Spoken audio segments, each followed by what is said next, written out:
Chers téléspectateurs, bonsoir et merci de vous joindre à nous pour le deuxième épisode de votre série Les Hauteurs de la Takora. Cette fois-ci, nous allons nous arrêter à Bukumbe pour vous parler d'une céréale qui a pendant longtemps été délaissée. Mais tout d'abord, je vais vous décrire notre nouveau point de chute. Bukumbe fait partie des 9 communes du département de la Takora et se situe près de la frontière du Togo. Selon le recensement de 2013, il y a 82 500 habitants qui vivent principalement de l'agriculture extensive, du fonio, du mil, du sorgho, de l'igname, du manioc, entre autres, et aussi de l'élevage qui est présent dans tous les ménages. Les Beta-Maribais sont l'ethnie principale qui peuple Bukumbe. Ils y sont arrivés entre le XVIe et le XVIIIe siècle à la suite de vagues successives. Ils sont venus de l'actuel Burkina Faso. Ce sont des descendants de guerriers qui ont conservé des aspects des différentes sociétés à travers lesquelles ils ont transité. Au Togo, ils se situent au nord, ils sont 20 000 et sont appelés Tamberma. Depuis 2004, le Koutamakou, territoire des Tamberma, a été classé sur la liste des sites considérés comme paysages culturels vivants au patrimoine mondial de l'UNESCO. Alors, la céréale dont je vais vous parler s'appelle le fonio. Pour ceux qui ne la connaissent pas, elle est toute petite, environ 1,5 mm, et il faut 2000 graines pour obtenir 1 gramme. Elle pousse facilement sur les terres arides. Elle est considérée comme la céréale la plus ancienne d'Afrique car déjà 5000 ans avant Jésus-Christ, on la cultivait. Elle est consommée sous diverses formes comme le couscous, les farines, les beignets, et elle occupe une place très importante dans la vie culturelle et cultuelle des Beta-Maribais. En effet, ils s'en servent lors de cérémonies pour contacter leurs ancêtres et aussi lors de rites d'initiation. Je vous laisse découvrir comment à travers le reportage qui va suivre.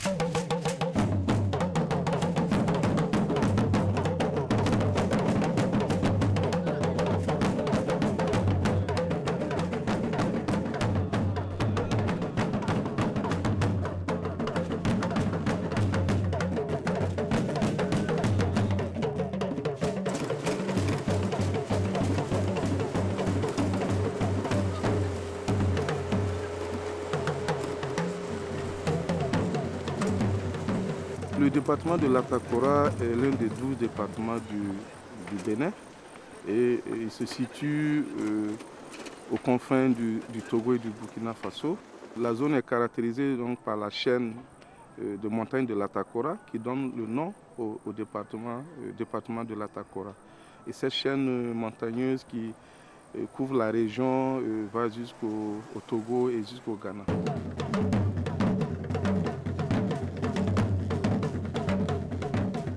L'ont démontré, le département de la Takora fait partie des départements où l'insécurité alimentaire sévit le plus au Bénin.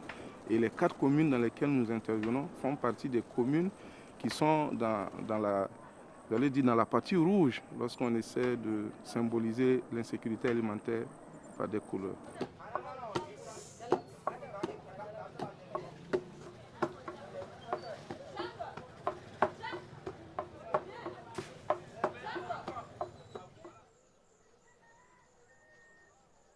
Le fonio a une très grande importance dans cette région, particulièrement dans la commune de Bukumbe, en matière de lutte contre l'insécurité alimentaire.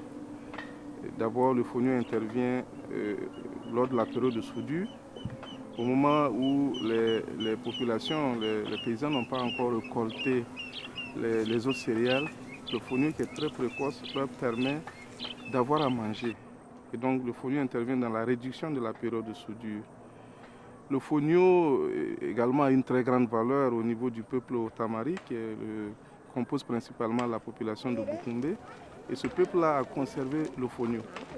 Et nous nous sommes dit pourquoi ne pas bâtir donc à partir de ces valeurs traditionnelles et aussi prenant en compte le fait que compte tenu des changements climatiques actuels, le fonio s'adapte bien aux terres, aux sols de cette commune, qui sont des sols au pied des collines, des sols assez pauvres. Et le fonio est peu exigeant en eau en fait. Il ne nécessite pas beaucoup de fertilisants. Donc sur le plan agroécologique, c'est également un très grand avantage de travailler sur le fonio.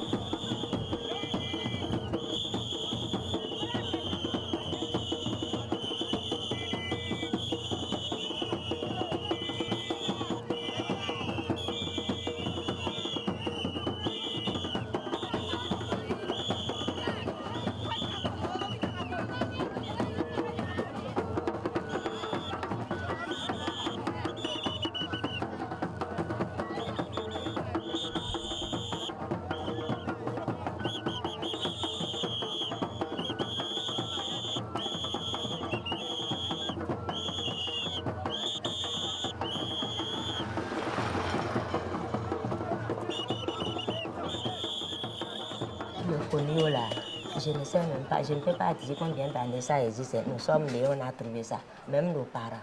Ça existe, ça fait très longtemps dans le pays où t'en maries. Et dans chaque famille, il y a du fonio. Parce que nos parents utilisent ça pour les cérémonies coutumières. Et quand c'est le moment de la récolte du fonio là, on fait les cérémonies là. C'est-à-dire, on fait les cérémonies sur les modes de terre qui représentent nos ancêtres déjà décédés. Vous savez, chez nous, c'est ça qu'on appelle le fétiche. C'est les modes de terre qu'on construit comme ça là. Ça représente le grand-père, ça représente la tante, ça représente l'oncle. Donc, quand on récolte là, on est content, on va aller écraser le fonio là, faire cérémonie sur les modes de terre là pour dire merci, c'est à toi de prendre notre prière pour présenter ça au Seigneur. On passe toujours par nos ancêtres quand on demande quelque chose à Dieu. Donc c'est comme ça, c'est pourquoi le fonio est utilisé dans chaque famille.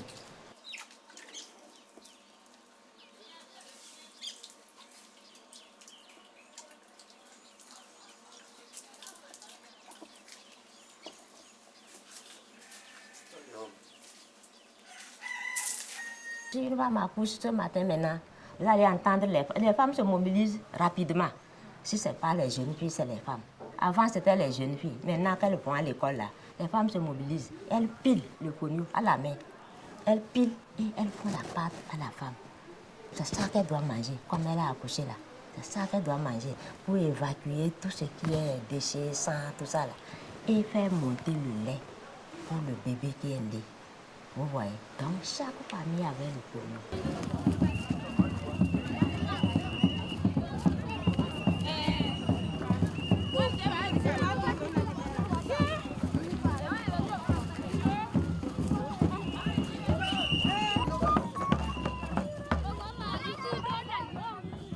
De façon générale, il n'y a aucune cérémonie dans la Takora, surtout à Bukumbe, sans fonio. Naissance fonio, baptême fonio, mariage fonio, enterrement fonio, tout avec du fonio. Et sans fonio, je veux dire aussi naissance fonio. Donc sortie de l'enfant fonio et baptême fonio. Donc il intervient partout comme ça. Et donc il paraît que il faut une patte de fonio, il faut mettre à la tête de l'enfant pour que on puisse ouvrir, comme on dit, on puisse ouvrir sa tête. Et ça me paraît un peu extraordinaire, mais le fonio reste le fonio. Hein. S'il arrive à faire un truc comme ça pour beaucoup de gens, ils l'ont adopté. Il y a beaucoup d'autres choses de façon mystérieuse qu'on dit, par exemple, il n'est pas bon qu'une femme, par exemple, aille dans un champ de fonio, aille, par exemple, faucher le fonio. Ça, c'est des mythes. Ça, c'est des mythes, mais j'en ai connu qui sont rentrés dans les champs de fonio, qui ont fauché. Mais on fait quand même attention à ces choses quand on est avec ceux qui sont des puristes.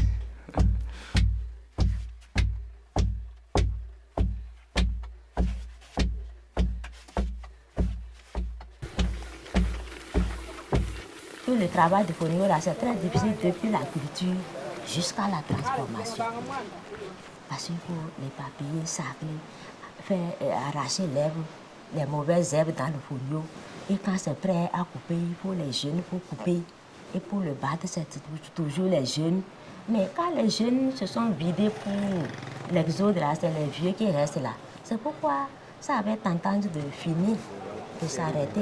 Mais maintenant, on est en train de sensibiliser nos parents pour qu'ils reprennent bien la culture de fonio.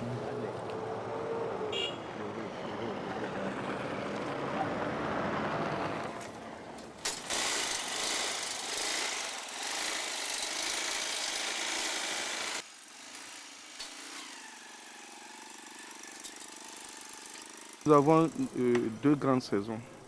Une saison des pluies qui commence en général au mois de juin et qui va jusqu'en septembre. Et une saison sèche qui commence d'octobre au mois de mai. Et les gens récoltent habituellement à partir d'octobre, on va dire septembre, octobre, novembre. Et avant ces récoltes, il y a une période d'un certain nombre de mois qui s'étale d'avril à juin, juillet, août. Et toute cette période de plusieurs mois là est une période difficile parce que les stocks céréaliers ont été suffisamment éprouvés et les gens n'ont plus suffisamment à manger. Et cette période est dite période de soudure.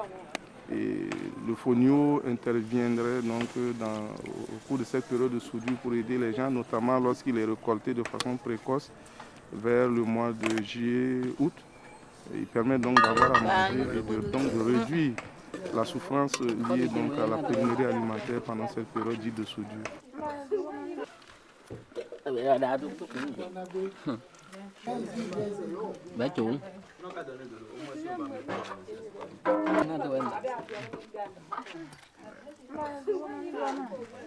Le fonio a été quelque peu abandonné ces dernières années compte tenu de l'introduction d'autres céréales, comme le maïs principalement.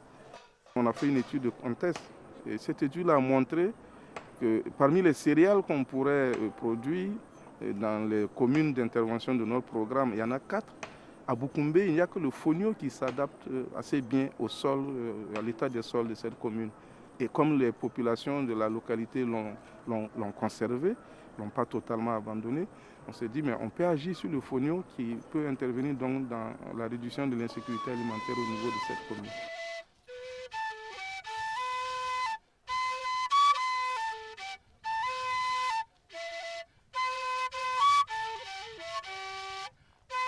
Au Tamari, dans le grenier du papa, chef de famille, il est obligé de conserver son secret spirituel dans le fonio. C'est ça qui fait qu'ils sont obligés d'être en train de cultiver encore ce fonio.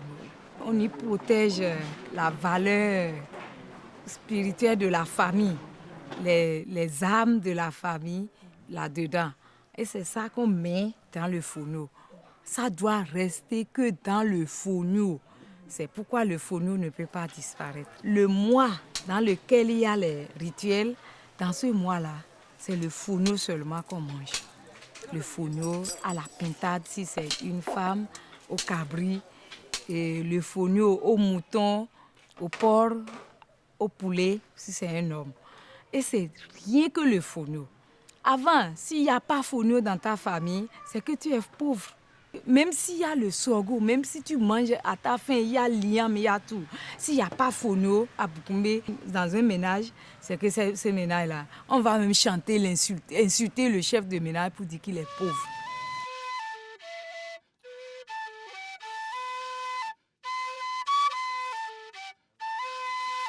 C'est une céréale. Et les céréales partagent un certain nombre de méthodes ensemble. Après le champ, on quitte normalement le champ avec un grain de fonio dans une enveloppe qu'on appelle la balle, dans une enveloppe. Et c'est ça que l'on appelle le paddy, cet ensemble-là. Et l'opération la plus importante pour les céréales, c'est de décortiquer, séparer l'enveloppe du grain. Et donc, du champ, il faut normalement faire un nettoyage pour enlever toute forme d'impureté parce qu'il y a eu peut-être des herbes qui sont entrées, des grains de sable, des impuretés qui ne sont pas du tout fonio ni paddy. Et puis, on passera au niveau du décortiquage. S'il est traditionnel, on va piler. S'il est à la machine, on passe à la décortiqueuse. Donc, pour séparer le grain de l'enveloppe. Et ce grain, lorsqu'il est séparé une première fois, il peut porter de fines enveloppes encore. Ces fines enveloppes peuvent être laissées. Et là, on parle juste du fonio décortiqué. Et il est un peu brun. Le grain est un peu brun. Mais si on repasse encore au niveau du décortiquage, on enlève les fines enveloppes encore. Et un autre son, on enlève, ça donne un autre son qui est plus fin. Et là, le résultat sur le grain de fonio, c'est un grain de fonio plus blanc. On parle donc de blanchiment. Et donc, du fonio lavé blanchi. Enfin, lorsqu'on le lave, il est beaucoup plus blanc. Et pour les caractéristiques, pour les consommateurs après, certains souhaitent que ça soit bien blanc. Ceci n'est pas toujours une forme de fonio de qualité, parce que quand on enlève tout ce qu'il y a comme glumelle là autour du grain, ça peut partir avec certains types de nutriments comme des sels minéraux et autres.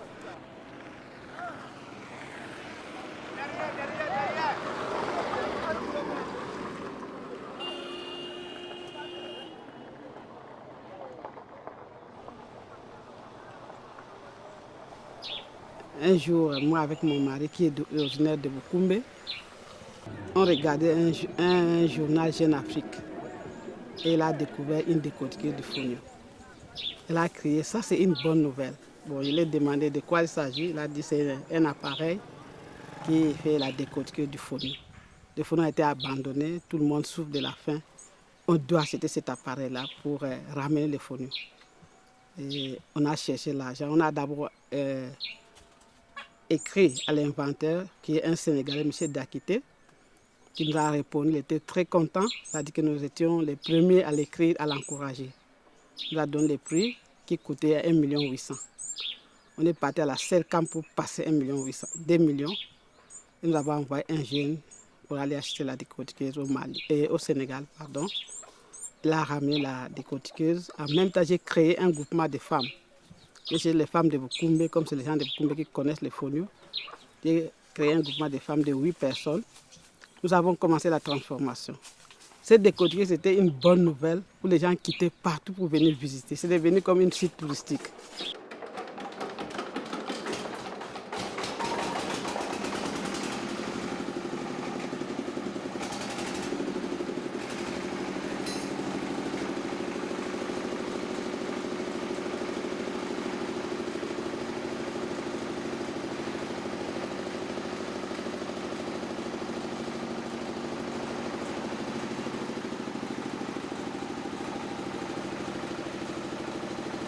Les gens se demandaient comment une petite graine peut être décortiquée avec un appareil. Alors c'était vraiment une grande joie pour nous. On a participé à une foire que le préfet avait organisée à Nati et nous avons vendu tout notre fonio. Les gens confondaient notre fonio comme les gari.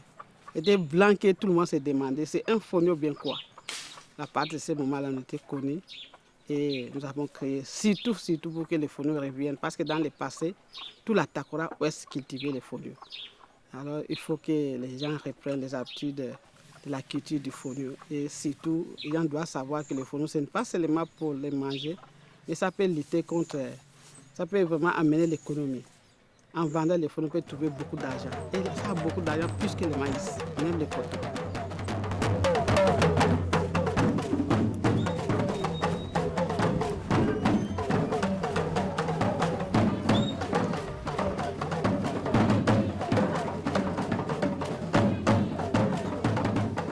C'est un produit bio, parce qu'il est recherché aujourd'hui à cause de la santé.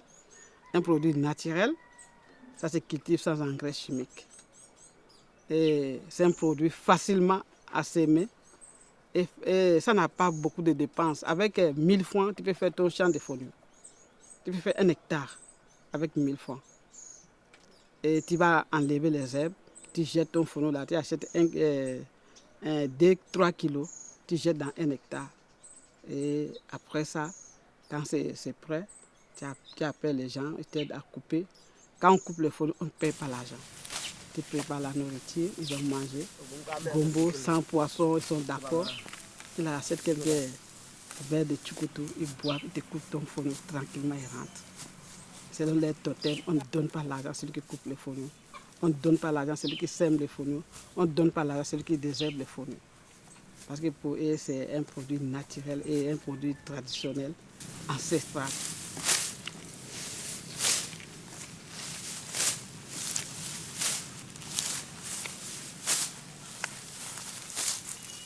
Parce que quand on dit fonio, tout le monde dit ça. La première fois, nous sommes partis à la foire à Cotonou. Quelqu'un a dit, c'est quoi ça? On a dit, c'est fonio. J'ai mal à voir ça, pardon. Laisse-moi, ne me touche pas. Elle est passée, c'était une dame. Après, je l'ai suivie. Qu'est-ce qui se passe? Elle a dit, elle a un mauvais souvenir avec les fonio.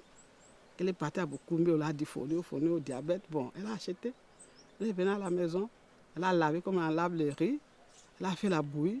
Elle a invité même des amis pour... Elle a mis des laits, tout. Tout le monde qui me dit, oh, c'est quoi ça? C'est sable, c'est sable. Ils ont tout versé. Et je leur ai dit, ce n'était pas lavé. Ceux qui t'ont vendu, ça devait t'expliquer qu'on doit laver encore.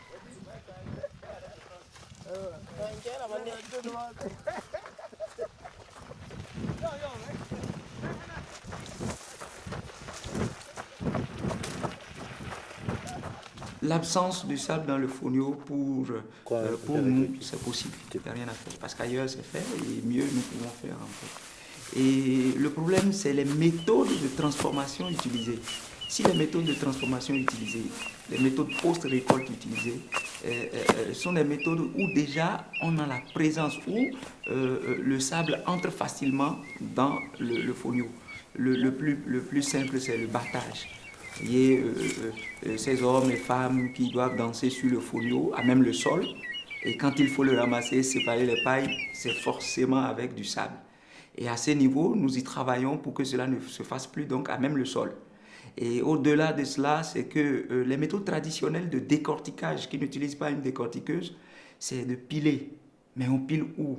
On pile dans les mortiers qu'on fait au niveau du sol et qu'on recouvre avec des bouts de vache. Et avec des pilons, on doit donc piler et finalement donc enlever les pailles. Donc, lorsqu'on obtient ce fonio-là, il n'y a rien à faire, il est avec du sable. Ce n'est pas que le fonio pousse avec du sable dans le champ, non.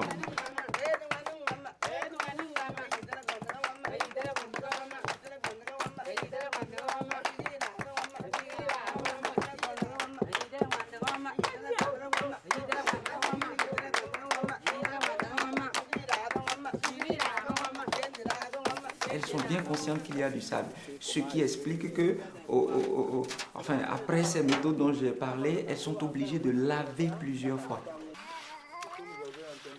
Et le but du lavage, ce n'est pas que de laver le fonio seulement, c'est de désabler aussi. Donc parler de lavage, dessablage, parce qu'il faut laisser donc, sous l'effet de la gravité, que les grains de sable descendent et que le fonio puisse flotter légèrement et qu'elle récupère. Et 1, 2, 3, 4, 5 fois, il faut laver le fonio, c'est dur. Et si nous pouvons amener un certain nombre de méthodes qui vont permettre de réduire ce lavage qui se fait avec beaucoup d'eau, alors que les périodes pour avoir de l'eau à Boukoumbe, sur 12 mois, à peine on en a 4, 5, 6 mois maximum. Et les autres, c'est la période de la saison sèche, et c'est compliqué d'avoir de l'eau. Donc si on arrive à réduire le nombre de lavages, parce qu'on a déjà enlevé le maximum de sable après un certain nombre de méthodes que nous sommes en train de voir avec ces femmes-là, ça va être déjà un avantage.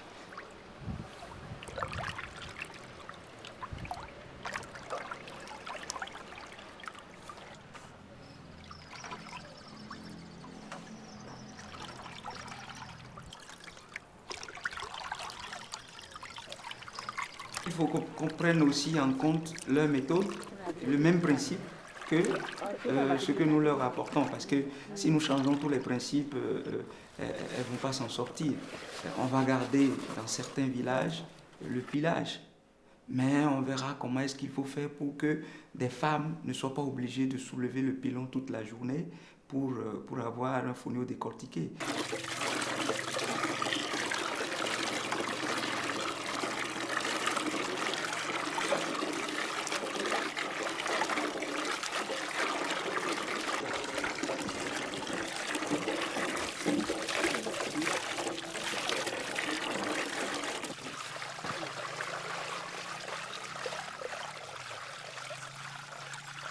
Et ce n'est pas n'importe qui lave les fonio. Il faut apprendre à laver les fonio.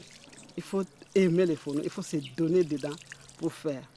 Ce n'est pas un travail de paresseux. Tu es paresseux, tu ne peux pas faire les fonio. Pas ça, de la culture jusqu'à la vente, parce que la vente, il faut parler.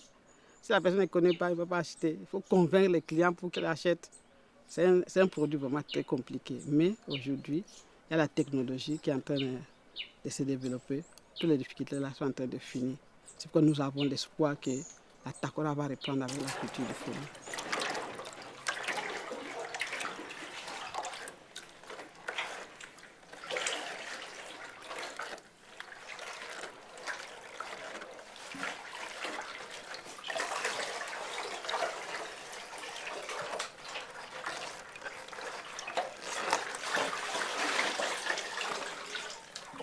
Après ça, maintenant, on met dans le sac, on laisse bien égoutter l'eau et on sèche dans notre salle de transformation.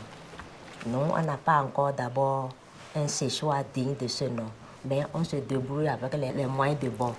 Donc, on sèche sur les tables avec les tissus bien lavés, bien désinfectés avec l'eau de javel et on sèche sur ça. Et le lendemain, toute l'eau est partie.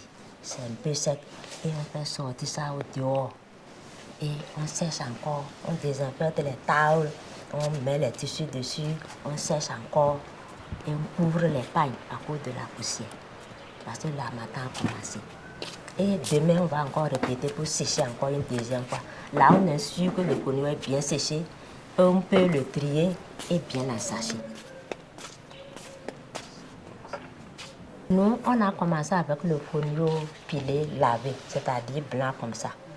On s'apprête avec l'aide de Amsana pour commencer le fonio pré-cuit, c'est-à-dire pour le couscous. Et il y aura aussi le fonio étuvé, c'est-à-dire le fonio paddy là. On l'étube avant de le décortiquer. On appelle ça fonio entier. Il est entier, donc on s'apprête pour ça. Pour le moment, c'est le blanc là qu'on fait d'abord.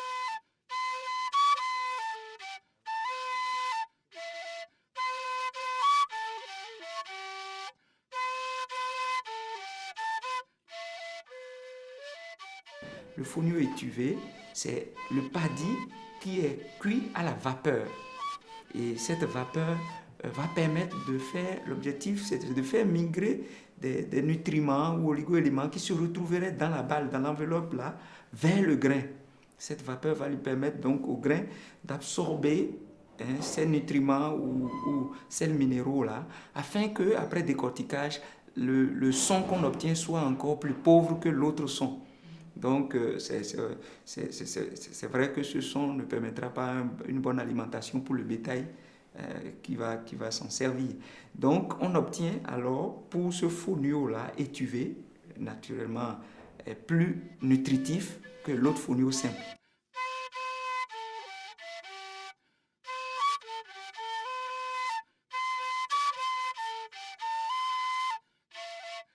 Pour ce qu'il y a comme on appelle céréales, c'est des réserves de glucides, et surtout, et maintenant des protéines avec leurs proportions variées, les acides aminés au niveau du fonio.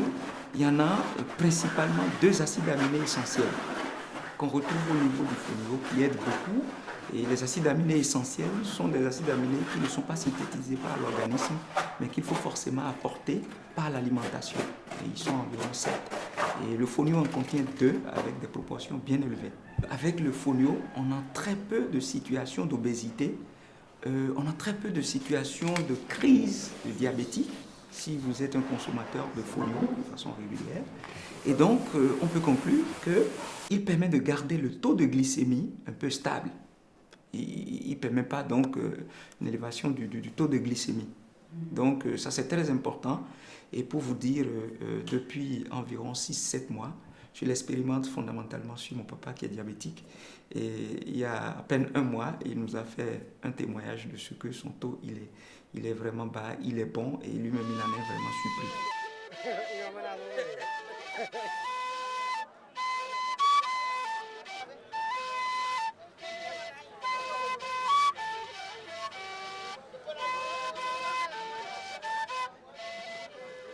Celui que je consomme parce qu'il est facile à cuisiner pour moi, personnellement, c'est le fonio étuvé. C'est le fonio étuvé. Et pour dire, c'est facile pour moi à cuire, pour faire une bouillie rapide, et puis j'y mets quelques cacahuètes, et puis la vie est belle.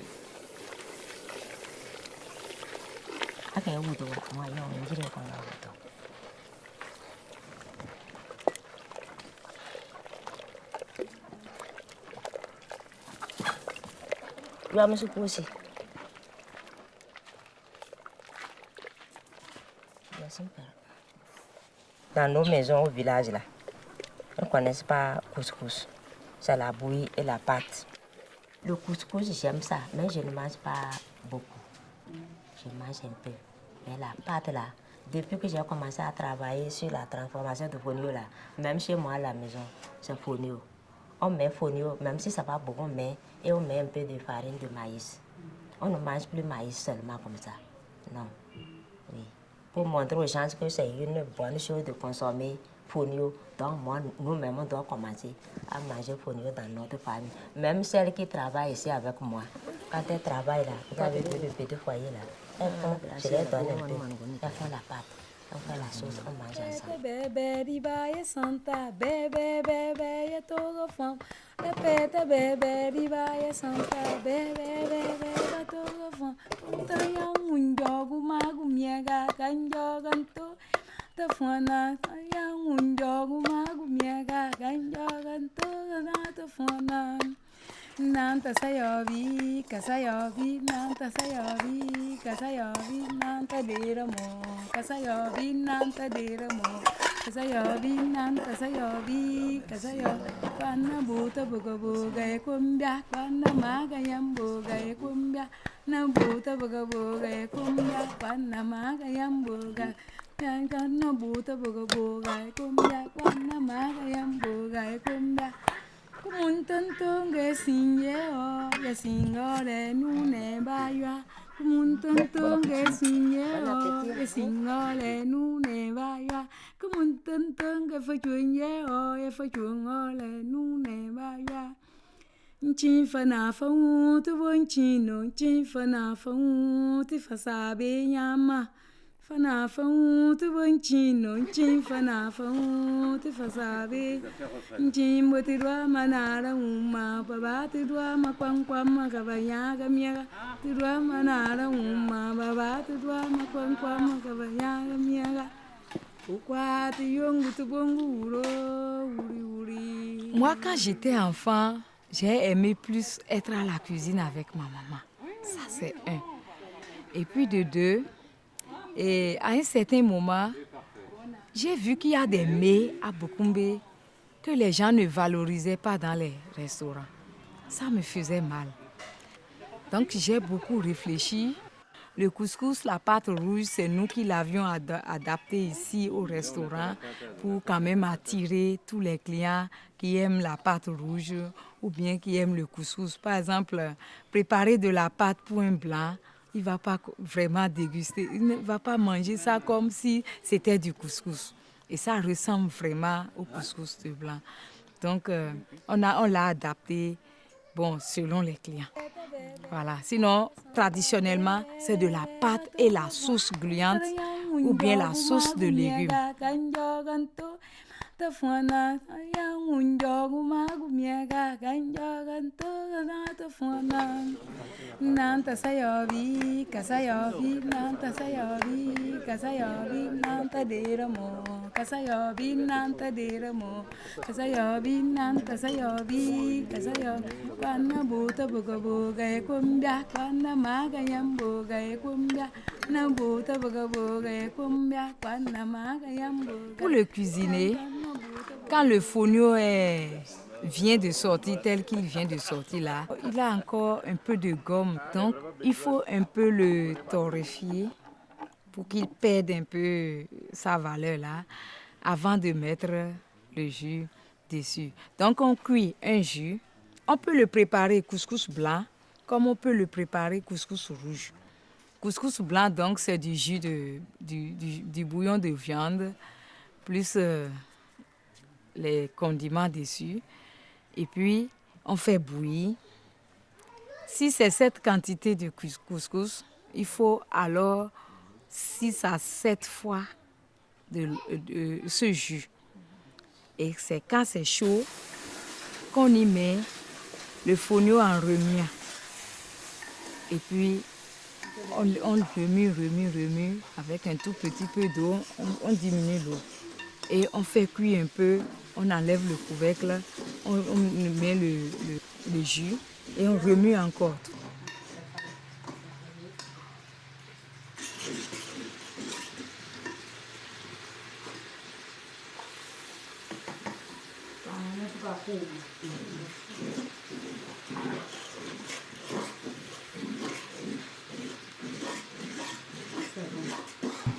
Ça là, c'est les fonio de 3 mois.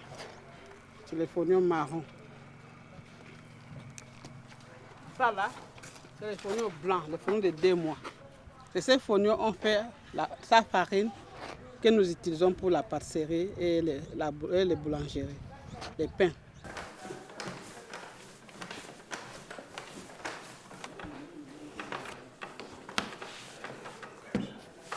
Ce n'est pas tous les fourneaux qui font la pâtisserie.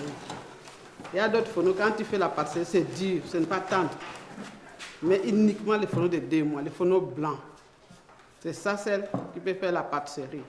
Il peut faire les pains et tout autre. Même au Sénégal, même en Guinée, personne ne connaît ce que moi j'ai fait sur les fourneaux. J'ai vraiment innové les fourneaux, surtout sur la pâtisserie. Alors, je pense que si aujourd'hui tout le monde découvre ça, on n'aura plus envie d'importer la farine de bleu. Mais ça, c'est une farine naturelle, bio. Et c'est conseillé aux diabétiques, conseillé aux personnes âgées, et conseillé en tout cas à toute personne pour manger naturel, manger bio, pour manger la pâtisserie à base de la farine de fourneau. C'est diététique, ça a beaucoup de l'énergie. Si tu manges un gâteau toute la journée, tu n'as pas faim.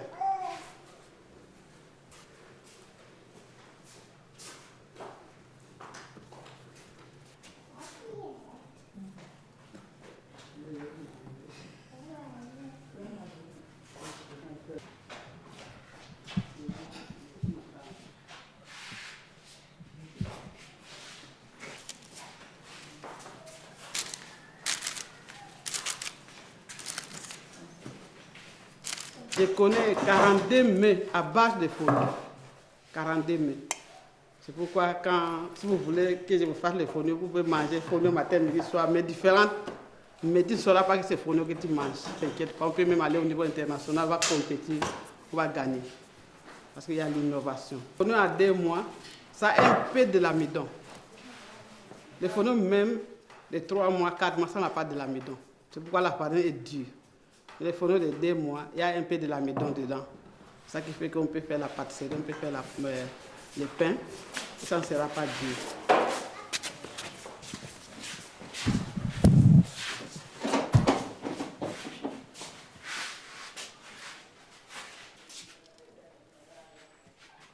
Les Guinéens, c'est les premiers pays producteurs de l'Afrique. Ils n'exportent pas trop, c'est les Maliens qui vont acheter chez eux. Et même ils sont là, c'est localement. Quand on a dit qu'il y a pâtisserie, ils étaient étonnés quoi. Il y a couscous à base de telle chose, ils s'étonnent. Et là c'est la pâte, c'est tout. Bien c'est couscous simple, c'est tout. Mais c'est les premiers pays producteurs.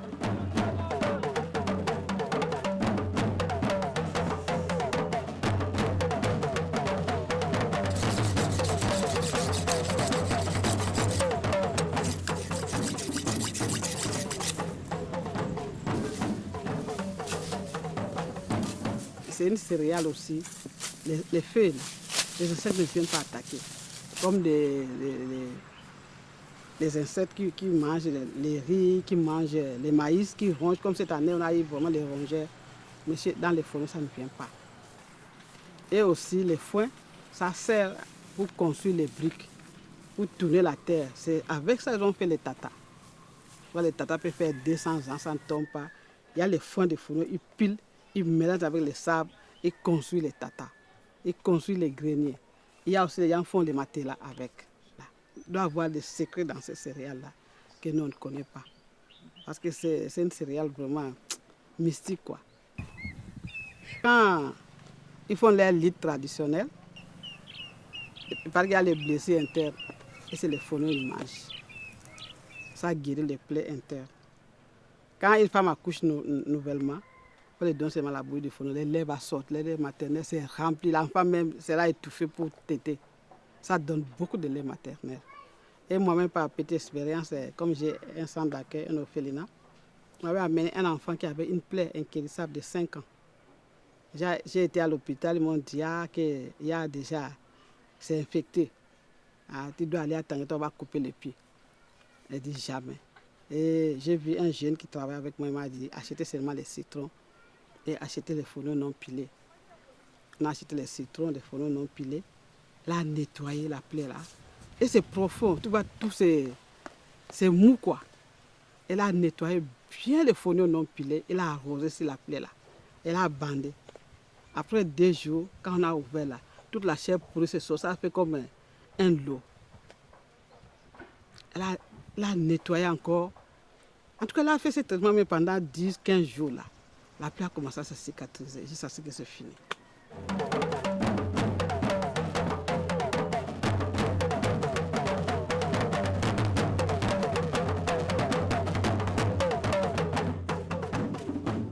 Nous essayons de faire un travail à plusieurs niveaux.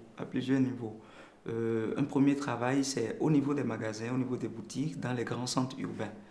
Une prospection, une première a été faite il y a 3 mois où nous avons essayé de voir quel est le niveau de connaissance du fonio que ces magasins-là ont et qui sont ceux qui viennent demander un tel produit. Et on a constaté que le fonio est très peu connu dans les grands centres urbains. Et certains connaissent, ils viennent demander, mais ils ne sont pas satisfaits souvent. En dehors de ça, c'est que y a d'autres niveaux, les centres de diététique et nutrition. Il y a des centres comme ça, de conseil diététique et nutrition, qui voudront des palliatifs pour des situations de maladie ou d'accompagnement ou de régimes particuliers et tout. Et nous avons constaté, puisque nous sommes allés vers eux, nous avons constaté qu'ils ont un grand intérêt pour le fonio. Et ça nous intéresse beaucoup et nous travaillons beaucoup avec eux. D'ailleurs, nous avons pu déjà entrer en contact avec un centre comme ça dans le sud du pays et qui est en train donc de signer un partenariat avec une des unités de transformation pour disposer souvent dans ces rayons afin de le conseiller à tous ceux qui voudraient un régime pour pallier à l'obésité, au diabète ou un autre type de mal. Et en dehors donc de ces aspects, nous avons en ligne de mire d'aller dans les écoles, de rentrer dans les cantines scolaires, de travailler avec ces cantines pour qu'ils puissent donc servir les farines composées avec farine de fonio aux enfants, surtout pour les questions de petit déjeuner dans les établissements scolaires. Et je crois que ce travail va commencer déjà à Bukumbe et s'étendre vers d'autres localités, non seulement de la Takora, mais au niveau de... Là, étudier à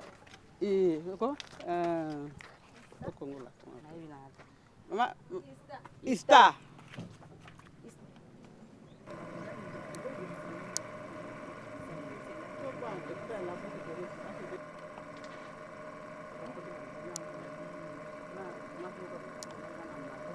Nous avons des commandes aux États-Unis. On a déjà livré une partie cette année et on s'apprête la semaine prochaine pour démarrer. On a demandé au moins 10 tonnes qu'on doit les livrer. À part ça, nous participons dans toutes les foires. Quand on va dans les foires, là, on vend tout ce que nous avons. Chaque fois, on ne finit pas la foire, les produits finis. Et nous avons beaucoup de clients au sud qu'ici. Nous avons beaucoup de clients à Cotonou. Grâce à nous, aujourd'hui, les Cotonouais connaissent les fonio. On ne peut pas faire fonio filière en tant que c'est Bukumbe seul qui cultive les fonio. Une commune seule, c'était pour dire que votre produit là ne vaut rien. Alors il faut que les gens de Bukumbe sachent qu'on doit valoriser les fonio, en faire sortir, en sortant les fonio de Bukumbe, amener aussi dans des autres communes. Mais moi, en tant que Bukumbéen, là, je ne suis pas fier. Moi, je veux que les fonio soient connus, même de l'extérieur. Quand tu vas en Belgique, en France, fonio Mali. Fonio Mali. On n'a jamais vu fonio Mali.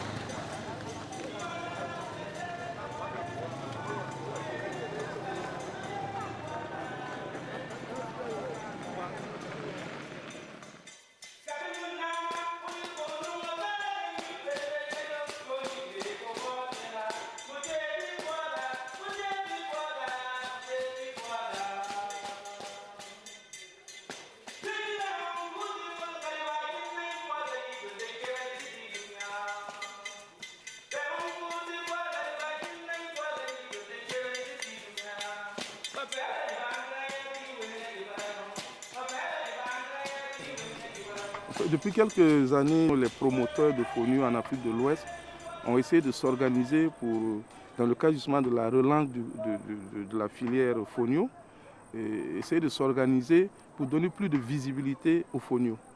Et d'où l'idée donc d'une journée internationale du fonio. Et elle se célébrait, il fut un moment, pas en novembre, mais depuis quelques années, nous avons fixé la date du 15 novembre pour commémorer, pour célébrer donc le fonio, et réunir les producteurs et les transformateurs, tous ceux qui sont autour du fonio, tous les partenaires, pour réfléchir sur le fonio, présenter, montrer que le fonio mérite d'être soutenu, mérite d'être connu, et que le fonio, comme d'autres productions, ou ici au Bénin par exemple, il y a la fête de l'igname qui se célèbre dans la région des collines. Dans d'autres pays de la sous-région, on a la fête de la patate, on a des activités comme ça qui sont organisées autour de certaines filières, et le fonio mérite également d'avoir sa journée. Donc en Afrique de l'Ouest, les promoteurs du fonio ont retenu le 15 novembre pour le faire. Et le 15 novembre, nous étions donc à Boukoumbe au niveau du Bénin pour célébrer cette journée. Au même moment, au niveau sous-régional en Afrique de l'Ouest, à Tambacounda au Sénégal, se célébrait donc la journée de façon sous-régionale. Et un représentant de la région ici y a participé pour porter aussi la voix du Bénin dans le cadre de cette célébration.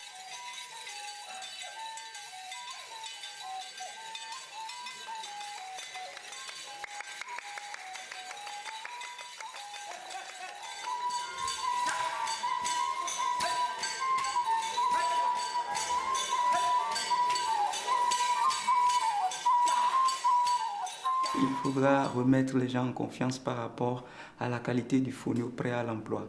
Ça, c'est très important. Et derrière cela, il y a tout ce qui est caché, que les producteurs retrouvent encore de leur grande forme et soient vraiment motivés. Et ces producteurs motivés, ça passe par des gens qui réclament le fonio, et jusqu'à eux donc remontent le fruit de leur travail, qu'ils puissent vendre leurs produits aux sorties des champs à un prix qui les agrée et qui intéresse beaucoup, et qui leur permet de revenir la saison prochaine et faire davantage de surface. Donc à ce niveau-là, ce programme permettra de booster un peu la consommation. Et cette consommation qui est ralentie par un petit souci de la présence de grains de sable dans le fonio.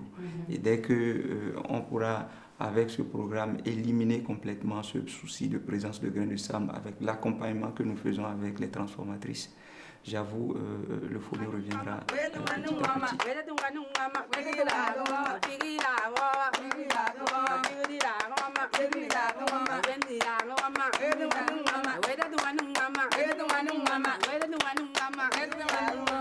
Chers téléspectateurs, merci d'avoir suivi ce reportage sur cette céréale oubliée qu'est le fonio. Vous avez manqué le début de l'émission ou vous voulez voir d'autres émissions, rendez-vous sur notre site internet www.peuplenoir.org, peuple et noir étant au pluriel. Vous voulez nous contacter et nous faire part de vos observations, ou vous voulez aussi partager un autre aspect du patrimoine béninois que vous détenez, rendez-vous sur notre page Facebook www.facebook.com/merironto. Vous pouvez aussi nous appeler au 62 06 70 69, 62 06 70 69. Merci beaucoup, chers téléspectateurs, et à très bientôt pour le 3e épisode de notre série Les Hauteurs de la Takora.